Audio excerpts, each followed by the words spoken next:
واجد احمد نے نم آنکھوں کو رگڑتے ہوئے کہا۔ باپ کی بات سن کر لاریب روتے ہوئے کمرے سے باہر کی طرف بھاگی اور اپنے کمرے میں جا کر شہریار کو جگانے لگی جو اسی کے کمرے میں سو رہا تھا۔ اچھا میرے ساتھ آؤ، میں پاپا سے پوچھتا ہوں۔ شہریار نے کہتے ساتھ لاریب کا ہاتھ تھاما اور اسے لے کر واجد احمد کے کمرے میں آیا۔ واجد احمد ابھی تک ویسے ہی بیٹھا تھا جیسا لاریب اسے چھوڑ کر گئی تھی۔ پاپا ماما کہاں ہیں؟ شہریار جواب تو جانتا تھا پر پھر بھی دل کی تسلی کے لیے پوچھ رہا تھا۔ واجد احمد نے وہی سب شہریار سے بھی کہا جو وہ کچھ دیر پہلے لاریب سے کہہ چکا تھا۔ شہریار سب سن کے آنکھوں میں آنسو لیے بہن کا ہاتھ پکڑے بوجھل قدموں کے ساتھ وہاں سے نکل کے اپنے کمرے میں آیا۔ لیبی تم پریشان مت ہو، پاپا مذاق کر رہے ہیں۔ ماما حویلی گئی ہیں، کل یا پرسوں تک آ جائیں گی واپس۔ ہمیں اسکول سے چھٹیاں نہیں تھی اس لیے وہ ہمیں ساتھ لے کے نہیں گئی۔ شہریار نے بہن کا دل رکھنے کے لیے جھوٹ بولا۔ شہریار لاریب کے ساتھ بیڈ پر بیٹھا تو اس کی نظر سائڈ ٹیبل پر پڑے کاغذ پر گئی۔ اس نے ہاتھ بڑھا کر کاغذ اٹھایا اور اسے کھول کر اس پر لکھی تحریر پڑھنے لگا۔ میرے پیارے بیٹے، جب تمہیں یہ خط ملے گا میں اس گھر سے جا چکی ہوں گی۔ مجھے معاف کر دینا بیٹا، تمہاری ماں بہت خود غرض نکلی، پر میں تنگ آ گئی تھی تمہارے باپ سے، تھک گئی تھی سب برداشت کرتے کرتے۔ اب مزید مجھ میں ہمت نہیں رہی تھی کچھ برداشت کرنے کی، اس لیے جا رہی ہوں یہ بے جوڑ رشتہ ختم کر کے۔ تم دونوں کو اس لیے ساتھ نہیں لے کے جا رہی کیونکہ تم لوگ جن آسائشوں کے عادی ہو وہ صرف تم لوگوں کو واجد احمد ہی دے سکتا ہے۔ میں تم دونوں کو سکھی دیکھنا چاہتی ہوں۔ لاریب کا بہت خیال رکھنا، تم دونوں مجھے بھلا کے اپنی زندگی میں آگے بڑھ جانا اور ہو سکے تو اپنی اس بد نصیب ماں کو معاف کر دینا۔ لاریب سے کہنا کہ اس کی ماں مر گئی ہے تاکہ وہ میرے آنے کی کبھی راہ نہ دیکھے۔ اپنا بہت خیال رکھنا، فقط تمہاری بد نصیب ماں۔ میں نے دیکھا ہے چھوڑ کر جاتے اس کو، کون کہتا ہے قیامت نہیں دیکھی جاتی۔ شہریار نے خط پڑھا۔ کچھ باتیں اسے سمجھ آئی تھیں جبکہ کچھ باتیں اس کے لیے سمجھنا مشکل تھی، اور خط کو اپنی ایک کتاب میں رکھ کر الماری کے ایک کونے میں کتاب چھپا دی۔ شہریار کی آنکھوں میں آنسو تھے اور چہرے پر غصہ۔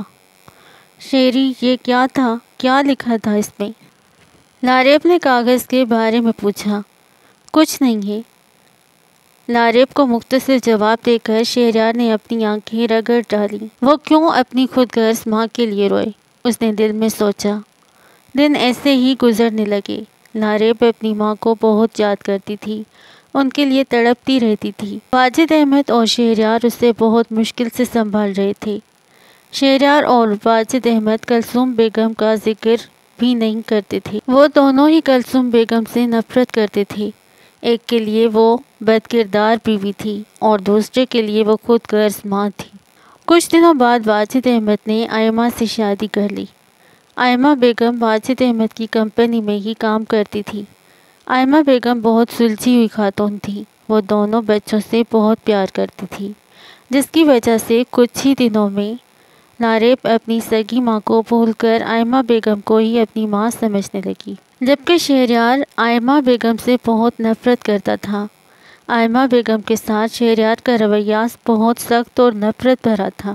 لاریب کو بھی آئمہ بیگم کے پاس نہیں جانے دیتا تھا، پر آئمہ بیگم کا پیار اور اس کی ممتا لاریب کو اپنی طرف کھینچ لیتی تھی۔ شہریار نہیں چاہتا تھا کہ اس کی بہن آئمہ بیگم جیسی عورت سے بات بھی کرے جس نے ان کے باپ کو پھنسا کے شادی کی تھی اور ان کے گھر پر قبضہ کر لیا تھا بقول شہریار۔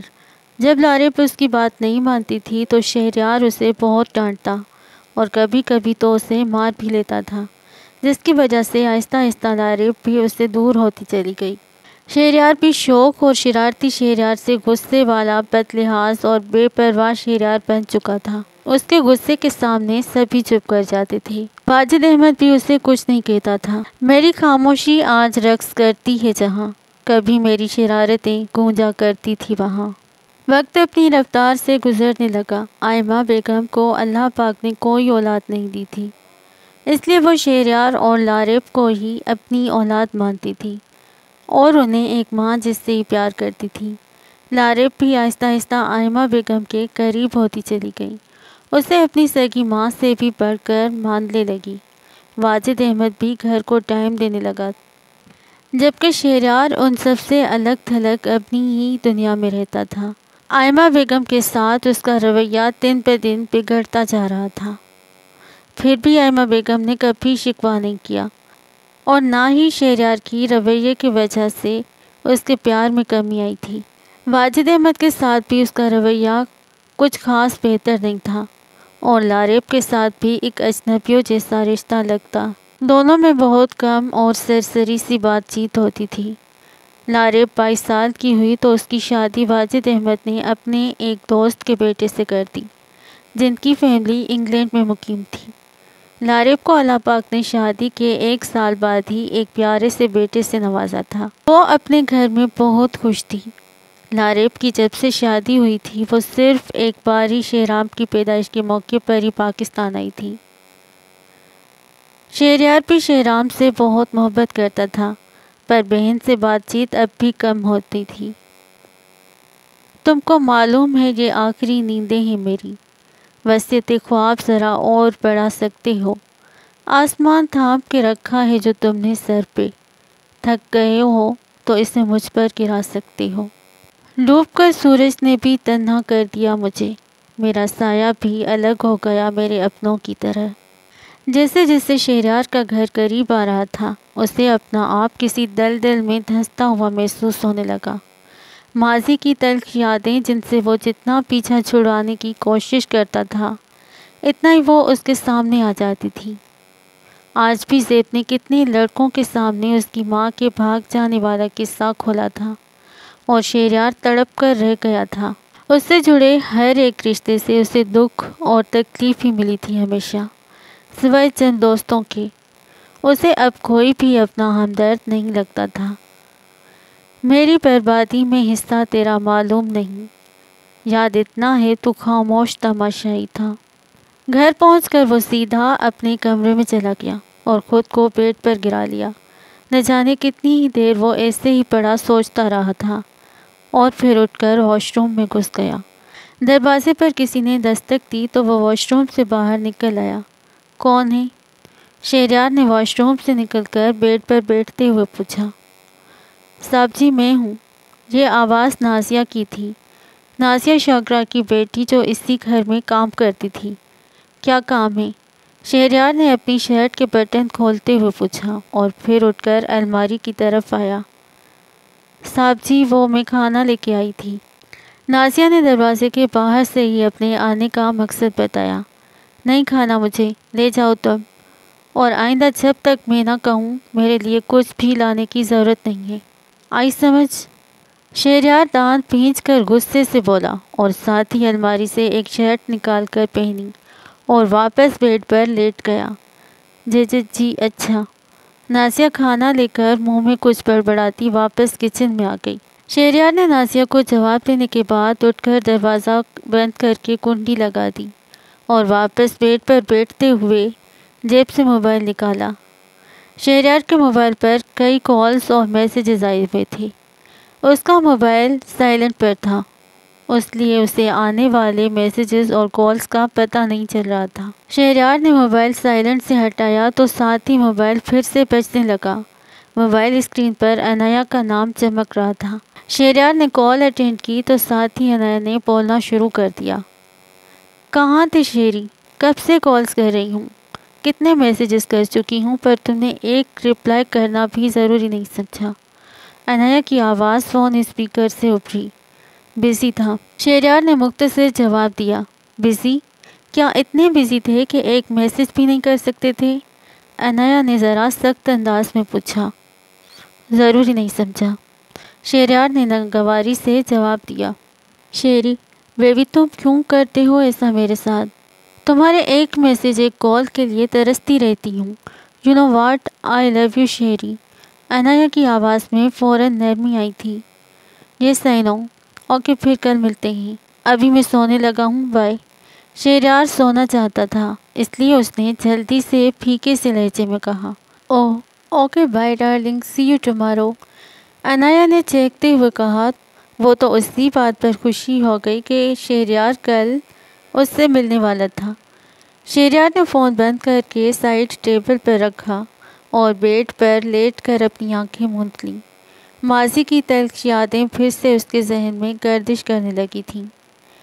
درد دل کی آہ تم نہ سمجھ سکو گے کبھی۔ ہر درد کا ماتم سرِ عام نہیں ہوتا۔ کتنے انمول ہوتے ہیں یہ محبت کے رشتے بھی، کوئی یاد نہ بھی کرے انتظار پھر بھی رہتا ہے۔ کسی نے کمرے میں آ کے لائٹ آن کی، جس کی تیز روشنی شمائندہ کی آنکھوں پر پڑی تو اس نے اپنی آنکھوں پر ہاتھ رکھ لیا۔ شیزی اٹھ جاؤ، کتنا سونا ہے، امی تمہیں بلا رہی ہیں کھانے پہ۔ ارسلان نے شمائندہ کے پاس بیڈ پر بیٹھتے ہوئے شمائندہ کی آنکھوں پر سے اس کا ہاتھ ہٹا کر کہا، اچھا آتی ہوں۔ شمائندہ نے بیڈ پر اٹھ کر بیٹھتے ہوئے جواب دیا اور ساتھ ہی وال کلاک کی طرف دیکھا تو رات کے 8 بج رہے تھے۔ اف، اتنا سو چکی ہوں میں، شمائندہ نے کہتے ساتھ ہی بیڈ سے دوپٹہ اٹھا کر گلے میں ڈالا اور بیڈ سے نیچے اتر گئی۔ ہاں جی، اتنا سو چکی ہو تم، ارسلان نے اتنا کو کافی کھینچ کر بولا۔ کئی بار تمہیں جگانے آیا تھا پر تم اتنی گہری نیند سو رہی تھی کہ میں نے جگایا ہی نہیں۔ ارسلان شمائندہ کی جانب بنا دیکھے کہا۔ اچھا، شمائندہ ارسلان کو مختصر جواب دیتی واش روم میں گھس گئی۔ تھوڑی دیر بعد شمائندہ واش روم سے نکلی تو ارسلان ابھی تک بیڈ پر بیٹھا تھا۔ شمائندہ بالوں کو جوڑے کی شکل دیتی ارسلان کے سامنے آ کر کھڑی ہوئی۔ ارسی، کیا بنایا امی نے؟ بڑی بھوک لگی ہے، شمائندہ ارسلان کو دیکھتے ہوئے پوچھا۔ ارسلان کو سبھی ارسی کہتے تھے۔ تمہارے لیے اسپیشلی بریانی بنائی ہے امی نے۔ ارسلان شمائندہ کی سوجھی آنکھیں دیکھ چکا تھا اور سمجھ گیا تھا کہ یونیورسٹی میں آج پھر کچھ ایسا ہوا ہے جس کی وجہ سے وہ کافی رو چکی ہے، پر وہ شمائندہ سے رونے کی وجہ پوچھ کر اسے پھر سے پریشان نہیں کرنا چاہتا تھا۔ ہائے مزے، جلدی چلو پھر، شمائندہ ارسلان سے کہتی باہر کی طرف بڑھی۔ یہ ذاکر خاندان کے ہر گھر کی روایت تھی کہ اگر گھر میں رقیہ بیگم موجود نہ ہوتی تو حیات احمد کی فیملی کا کھانا یا تو سعید احمد کے گھر بنتا یا مسعود احمد کے گھر۔ اسی طرح اگر یاسمین بیگم گھر نہ ہوتی تو ان کی فیملی کا کھانا یا تو مسعود احمد کے گھر بنتا یا حیات احمد کے گھر۔ اسی طرح اگر صوفیہ گھر نہ ہوتی تو مسعود احمد کی فیملی کا کھانا سعید احمد یا حیات احمد کے گھر بنتا تھا۔ اس کی ایک اور وجہ یہ بھی تھی کہ ملیحہ، شمائندہ اور نمل کو کھانا بنانا آتا ہی نہیں تھا، اس لیے سب دوسرے گھر سے کھا لیتے تھے اور ہر ہفتے کی رات کا کھانا وہ سب مل کر کھاتے تھے اور ساتھ بہت ہلا گلا بھی کرتے تھے کیونکہ سب کو اتوار کی چھٹی ہوتی تھی۔ آج بھی سب کا کھانا یاسمین بیگم نے اپنے گھر میں ہی بنایا تھا۔ ارسلان ہال کے دروازے سے سعید احمد کے گھر چلا گیا جبکہ شمائندہ چھت کی سیڑھیاں چڑھنے لگی۔ حیات احمد کا گھر درمیان والا تھا اور ان کے گھر کے دائیں جانب مسعود احمد کا گھر تھا اور بائیں جانب سعید احمد کا گھر۔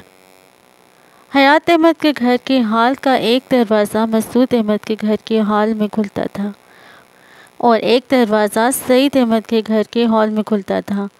اس کے علاوہ چھت سے بھی ایک دوسرے کے گھر بآسانی آ جا سکتے تھے کیونکہ تینوں گھروں کی چھت ایک ہی بنائی گئی تھی۔ شمائندہ چھت پہ اپنے کبوتروں اور نمل کے طوطوں کا دانہ اور پانی رکھ کر یاسمین بیگم کے گھر کی سیڑھیاں اترنے لگی۔ شمائندہ کو پرندے بہت پسند تھے۔ بچپن میں اس نے ایک رنگین چوزا لیا جو اگلے دن ہی مر گیا تھا، جس کی وجہ سے وہ 3 دن تک مسلسل روتی رہی تھی۔